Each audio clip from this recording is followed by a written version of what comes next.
L'Ukraine en alerte maximale la nuit dernière après une série de bombardements russes qui ont ciblé plusieurs grandes villes du pays.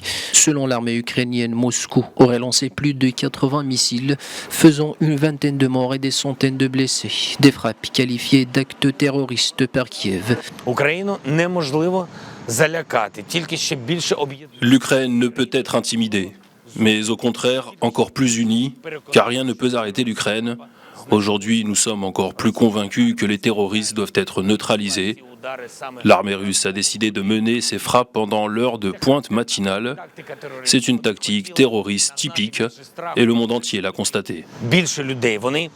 Les deux camps se renvoient la balle sur des accusations de terrorisme. Le président ukrainien Volodymyr Zelensky a convoqué en urgence une réunion virtuelle du G7 ce mardi. Pour l'ambassadeur de la Russie aux Nations Unies, l'attaque est une riposte justifiée à l'explosion du pont de Crimée survenue samedi dernier. Le sabotage du pont de Crimée est la preuve de ce que le régime de Kiev peut faire. Nous avons prévenu que cela ne se fera pas en toute impunité. Le régime de Kiev est au même niveau que les plus grandes organisations terroristes.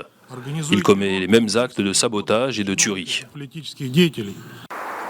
Alors que la communauté internationale appelle à la désescalade et affiche son soutien à Kiev, le ministère russe de la Défense a annoncé mardi avoir mené de nouvelles frappes massives contre des cibles militaires et des installations électriques en Ukraine, notamment dans l'ouest du pays.